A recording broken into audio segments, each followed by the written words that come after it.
What's up guys, thank you so much for watching. It's Pascal, I am Arun. Welcome you all in today's lecture video guys. Today in the series of 12th standard revision we have already completed 3 chapters, means 3 topics.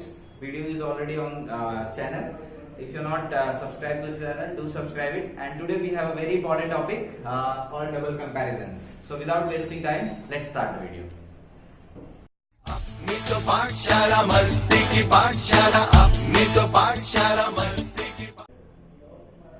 Okay, so friends, I told you today double comparison we are going to complete. In that, first of all, you have to understand why we use double comparison, what is the use of this, and this is very useful in common life statements also. Generally, when you say, जब कभी आप दो चीजों को compare करके बताते हैं कि भाई जितना करोगे उतना होगा, मतलब जितना ज्यादा मेहनत करोगे उतने ज्यादा मार्क्स आएंगे, जितने कम दौड़ोगे उतने कम फिटनेस रहेगी, जितना ज्यादा आप एक्सरसाइज करोगे उतने ज्यादा फिट रहोगे. मतलब एक के ऊपर जब दूसरा डिपेंड करता है ना, तो वहां पर इस टाइप के सेंटेंसेस बहुत यूज में आते हैं. सो ये not only for the exam perspective but also with the common life communication. जब आप करते हो तो आपको बहुत जगह इसकी जरूरत पड़ सकती है. सो होप इस वीडियो के एंड तक आपको ये टॉपिक समझ में आ जाएगा और एग्जाम में आपके जरूर अच्छे मार्क्स आएंगे. So if you have not subscribe to the channel, do subscribe it, like जरूर दबाना और बटन की भी बहुत जरूरत है, बेल आइकन की. So let's start. See, I have written what is the use of double comparison. It is also called double comparative degree, double comparison or comparison of two adjectives. Many names are there, but you have to understand the topic there. क्या है कि this is used to compare more than two adjectives. One और एक से ज्यादा जब quality आती है adjectives और उनको compare करना होता है तो वहां पे double comparative degree का use किया जाता है. इसकी स्ट्रक्चर सबसे पहले देखो कि आपके स्टार्टिंग में क्या होगा, आर्टिकल द, ठीक है. उसके बाद जो आपका एडजेक्टिव है जो हमने डिग्री में किया था कंपैरेटिव डिग्री में कि if it is of single syllabus so you will add ER, और अगर डबल सिलेबस या उससे ज्यादा का है यानी एक सिलेबस से ज्यादा है तो you will have to add more before the adjective. ठीक है, जैसे हाई होता है तो हम हाई का क्या लिख देते हैं, हायर. लेकिन अगर चीयरफुल है तो हम चीयरफुलर नहीं लिख सकते ना, so we have to write down more cheerful, just like that. And if a particular statement does not have any adjective, अगर उसमें adjective है ही नहीं, तब आप क्या करेंगे, आप adjective के लिए क्या ऐड करेंगे, more. ठीक है, मैं आपको एग्जांपल में एक्सप्लेन करूंगा, then you will get to know that better. आसानी से समझ में आ जाएगा. जो स्ट्रक्चर पहले सेंटेंस की है सेम स्ट्रक्चर कॉमा के साथ दूसरे स्टेटमेंट की होगी. ऑलराइट, और एक नोट करके यहां पर है, आप ये ध्यान रखना, अगर पहला सेंटेंस आपका प्रेजेंट है तो दूसरा फ्यूचर होगा. उसका रीजन बताता हूं, क्योंकि जब कोई एक्शन इंडेफिनिट की बात हो रही है, जब इंडेफिनिट का मतलब हमें पता नहीं है उसका क्या है, मींस पोजीशन क्या है, होगा या नहीं होगा, परफेक्शन नहीं पता, अगर ऐसा होगा तो जाके वैसा होगा, फ्यूचर में उसका रिजल्ट बताया जाता है. सो अगर पहला सेंटेंस आपको सिंपल प्रेजेंट दिखता है, नॉर्मल दिखता है, तो दूसरा सेंटेंस जो होगा वो आपका सिंपल फ्यूचर में कन्वर्ट होगा. जैसे एक एग्जांपल देखो, work hard get success. Now see here, what is first of all the main important thing you have to do is to find the adjective in the sentence. Sentence में से adjective निकालो कहां पर है. ठीक है, adjective क्या है आपका, हार्ड. सो हम सबसे पहले क्या लिखेंगे स्टार्टिंग में, look at the structure, the, okay, after the, what is the rule, according to the rule this is single syllable, so what we will add, er, so this will become harder. Now we need subject here. Rest of the sentence में क्या है, subject, helping verb और verb जो common statements होते हैं. लेकिन इस sentence को देखो, यहाँ पर कोई भी subject नहीं है, तो जब subject नहीं है तो हम इसको क्या करेंगे, अपनी तरफ से subject लिखना पड़ेगा. और जब अपनी तरफ से आप सब्जेक्ट जोड़ते हो तो आप कॉमन सब्जेक्ट क्या ऐड करोगे, यू. समझ में आया. So the harder you work, done. Now comma, look at the second sentence. Okay, अभी सक्सेस में तो यार जोड़ नहीं सकते, success more than one syllabus है तो सक्सेसर ऐसा तो कुछ होगा नहीं यार जोड़ के. So what will write down, the more success than you. Again यहां पर भी वही फॉर्मूला अप्लाई हुआ, सब्जेक्ट नहीं है इसलिए यू. क्या कहा मैंने, अगर एक आपने प्रेजेंट बनाया है तो दूसरे को आप फ्यूचर बनाएंगे. जितनी ज्यादा मेहनत करेंगे परिणाम उतने आपके अच्छे आएंगे. You will get. कुछ नोट पॉइंट आप हमेशा इसमें याद रखो। अगर सब्जेक्ट नहीं दिया है तो आप सब्जेक्ट के लिए यू यूज कर सकते हैं, ठीक है। सेंटेंस अगर प्रेजेंट में है तो दूसरे को फ्यूचर बनाना है।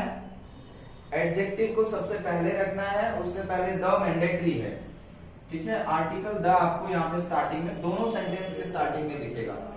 दोनों सेंटेंस को कॉमा से जोड़ना है, ठीक है। एक सेंटेंस और देखो, रन फास्ट रीच सून। अब इसका क्या होगा, एडजेक्टिव हमारा क्या है, फास्ट। तो हम क्या लिखेंगे, द फास्टर यू रन, ठीक है, comma, look at the second sentence, reach soon. What is the adjective, soon, जल्दी पहुंचेंगे आप ना। तो क्या बनेगा, the sooner, subject you, second वाला हम फ्यूचर बनाएंगे तो विल, क्या बचा सेंटेंस, वर्ब हमारा रीच। तो हेल्पिंग वर्ब के बाद हमने क्या लिख दिया, ये कॉमन स्ट्रक्चर है। देखो, subject, helping verb, verb, but उससे पहले जो ये दो चीजें ऐड हुई है ना, उसका दूसरा पॉइंट जो देखना है आपको, द, उसके बाद आपका एडजेक्टिव, और एडजेक्टिव का कौन सा फॉर्म, कंपैरेटिव फॉर्म। ये आप ध्यान रखो, जो कि हमने ऑलरेडी डिग्री में कर लिया है। एडजेक्टिव का कंपैरेटिव फॉर्म लिखना है द के बाद, उसके बाद सब्जेक्ट, और कंटिन्यू जो whatever part of the sentence is left that you need to write down. Got it. Now coming to the second one, practice less. जितनी कम प्रैक्टिस है, गेट लेस मार्क्स, मार्क्स उतने कम आएंगे। सो हम क्या करेंगे, the less is already comparative form of little, little का ऑलरेडी कंपैरेटिव फॉर्म है लेस। सो क्या लिखेंगे हम, द लेस यू प्रैक्टिस, जितनी प्रैक्टिस आप कम करेंगे, कॉमा, यहां पर भी लेस दिया हुआ है, बट लेस क्या साथ में दिया हुआ है, मार्क्स। सो हम क्या लिखेंगे, the less marks, again you, future बनाएंगे तो will, then get. Look at the next one, you go high in the air. जितना आप हवा में ऊपर जाएंगे, हवा का दबाव कम होते जाता है, ठीक है, प्रेशर। सो हम क्या लिखेंगे, द एडजेक्टिव क्या है हमारा, हाई। सो इसमें सिंगुलर है, मीन सिंगल सिलेबल है, तो क्या होगा, द हायर। उसके बाद सब्जेक्ट क्या दिया हुआ है, यू। वर्ब क्या है आपका, go. What is the rest other sentence, in the air. जहां फुल स्टॉप है वहां कॉमा करो। नेक्स्ट सेंटेंस में क्या है, ये रहा little.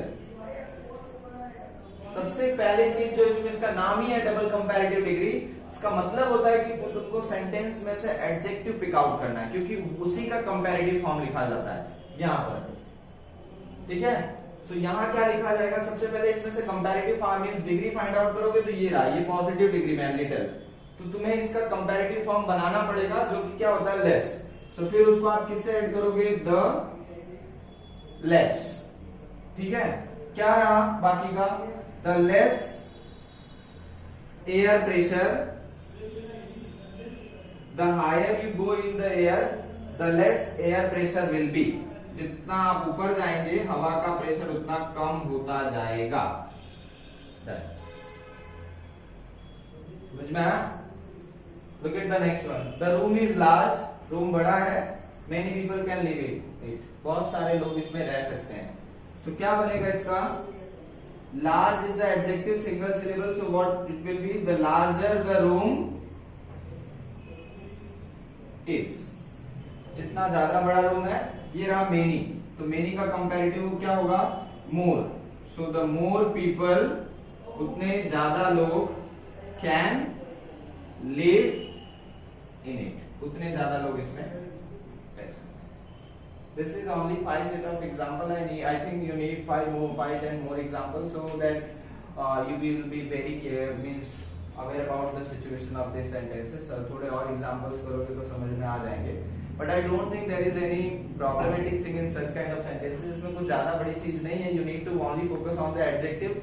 The moment you find out the adjective, just pick it out, add it along with the लिखिए, उसके बाद उसका comparative form change करो, and then later on whatever the part of the sentence is given, you have to write down that. And in the second sentence, if the first sentence you're changing into present, you need to be very careful about the second part of the sentence, which need to be changed into future tense. So we means I'm expecting that of course With the 5 sentences, I cannot expect you will be mastered in that one. But of course, a bit of knowledge is required for this one. So I think a few more examples is required. So let's get back to the, I think 4 or 5 examples more, so that you'll get better idea about this one. Okay friends, so here I have written 10 more examples just to give you a better idea about double comparative degree. It may be possible that in different boards the questions are asked in different way. Like here I have given you sentence, like complete the sentence type का लिखा है. तो in many of the boards, state boards में ये question जो है fill-ups type में पूछा जाता है. यानी half of the sentence is given, rest half of the sentence you have to make.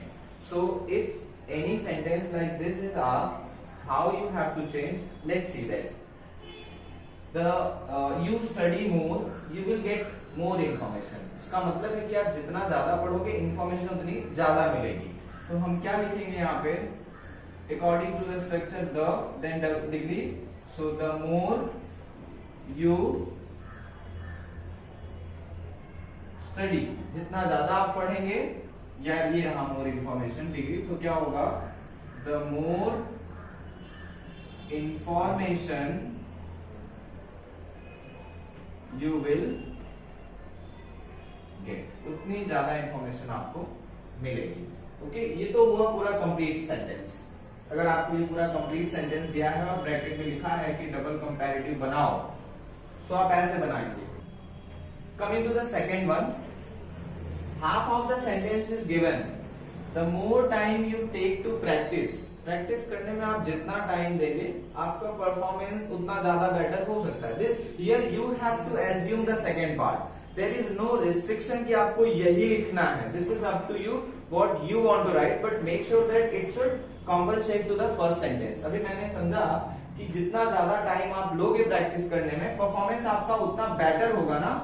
So the better performance you will give, उतना ज्यादा अच्छा परफॉर्मेंस आप दे सकते हैं. Got it? Look at the second. The less money I spend, जितना कम पैसा मैं खर्च करूंगा उतना ज्यादा बचा सकता हूं ना. So the more money I can save. Simple. जितना खर्च कम करूंगा उतने पैसे मेरे ज्यादा बचेंगे. यहां मैं कुछ कर नहीं रहा. I am not doing anything new. Just एक ही चीज आपको ध्यान रखनी है. Here they have given both the sentences, you have to transform. While in these type of sentences they have already transformed half of the sentence. They are just asking you to transform the rest half. Got it? According to the structure only, we haven't done any changes in the structure. If you see the better, this is also the and then comparative form. Here also the more. Again comparative form. Coming to the fourth one, the more tension you take, जितना ज्यादा tension आप लेंगे उतना ज्यादा बीमारियां आप होंगी या उतना ज्यादा डिप्रेशन में जाओगे. ओके, सो क्या होगा? The more depression you will get, और the more depression you will be in, उतने ज्यादा डिप्रेशन में आ जाओगे. या the more disease you will invite, उतना ज्यादा बीमारियों को आप अपने लिए इनवाइट करोगे. So again I am saying कोई रिस्ट्रिक्शन नहीं है. It's up to you, but make sure that it should be according to the structure. The more exercise you do, जितनी ज्यादा एक्सरसाइज आप करेंगे, सिंपल, उतना ज्यादा फिट रहेंगे. Okay, so the fitter you will be, उतने ज्यादा आप क्या रहेंगे? फिट रहेंगे. Done? The easier the paper is, paper जितना आसान होगा, बट ऑब्वियसली बच्चे तो खुश हो जाएंगे, मार्क्स उतने ज्यादा आएंगे. सो the more marks you will get. The more marks you will earn, उतना ज्यादा मार्क्स अर्न कर सकते हो या ला सकते हो. Get. The faster you drive, जितना ज्यादा फास्ट आप ड्राइव करोगे उतना जल्दी आप पहुंचोगे. So the sooner you will reach, जल्दी यानी सून, you will reach. ये ऐसा भी हो सकता है कि the faster you drive, the more chances of accident will be. Accident के चांसेस उतने बढ़ जाएंगे. ये सेंटेंस को ऐसा भी लिखा जा सकता है. The more the chances of accident will be, accident के चांसेस उतने ज्यादा हो सकते हैं. बट मुझे ये लगा कि जितना फास्ट आप ड्राइव करोगे आप उतना जल्दी पहुंचोगे. The more difficult the task is, task जितना ज्यादा डिफिकल्ट होगा टाइम उतना ज्यादा लगेगा, simple. So the more time it will take to complete, उसको कंप्लीट होने में उतना ज्यादा समय लगेगा. The richer the person is, इंसान जितने ज्यादा पैसे वाले होगा उतना ज्यादा लग्जरी एंजॉय कर सकता है. सो क्या लिखेंगे हम, the more luxury he can enjoy, उतनी ज्यादा लग्जरी वो एंजॉय कर सकता है. द स्मार्टर यू वर्क, जितना ज्यादा स्मार्टली आप वर्क करेंगे उतने ज्यादा एफिशिएंटली और उतना जल्दी आप अपने काम को पूरा कर पाएंगे, ऐसा भी सोच सकते हैं. या the better you will perform, उतना ज्यादा अच्छा परफॉर्म कर सकते हैं. So the better comparative form you will perform, जितना आप स्मार्टली काम करेंगे उतना ज्यादा अच्छा परफॉर्म कर पाएंगे. So in short double comparative degree में सिर्फ दो ही चीजें ध्यान रखनी है और वो दोनों चीजें ये रही स्टार्टिंग में. यहां नोट करके अगर मैं आपको समझाऊं, पहला तो आपको द फिक्स है, मैंडेटरी है, ठीक है. द के बाद जो दूसरा होता है वो होता है एडजेक्टिव, और ये ध्यान रखना इसका हमेशा आपको कंपैरेटिव फॉर्म लिखना है. कंपैरेटिव फॉर्म मतलब सिंगल सिलेबल है तो आपको इसमें ईआर भी ऐड करना पड़ सकता है, जरूरत पड़ेगी तो आपको मोर भी लगाना पड़ेगा. और जहां पर आपको लगता है कि इसमें दोनों ही वर्क नहीं करेगा यानी एडजेक्टिव ही नहीं है, तो फिर आप अपनी तरफ से वैसे सेंटेंसेस में मोर लगा सकते हो. बहुत सारे सेंटेंसेस यहाँ पर हैं. द मोर लग्जरी, फिर ये तो था चलो सोन का सोनर किया. द मोर टाइम या नहीं था तो मैंने अपनी तरफ से इसको डिग्री बनाया है. सो ये आपको ध्यान रखना है. डबल कंपैरेटिव डिग्री में ये सेम टाइप के एक्शन होते हैं, कंडीशनल स्टेटमेंट्स कहे जाते हैं. एक के ऊपर जब दूसरे की एक्शन निर्भर करती है कि जैसा आप पहला एक्शन करोगे उसके अकॉर्डिंग ही सेकंड एक्शन परफॉर्म होगा. So I hope I think 10 examples, this one and 5 before that I have explained. That is more than enough. Requirement is there. Of course आ ही गया होगा. So whatever your questions are there, I'll do appreciate if you are going to ask me in the comment section. I think 4-5 videos have already been posted in the series of revision of 12th standard. I'll definitely come with the next many more videos. If you have any other topic that you want to learn, you do comment and write me in the comment section. मिलते हैं next video में, तब तक के लिए take care, bye bye, love you.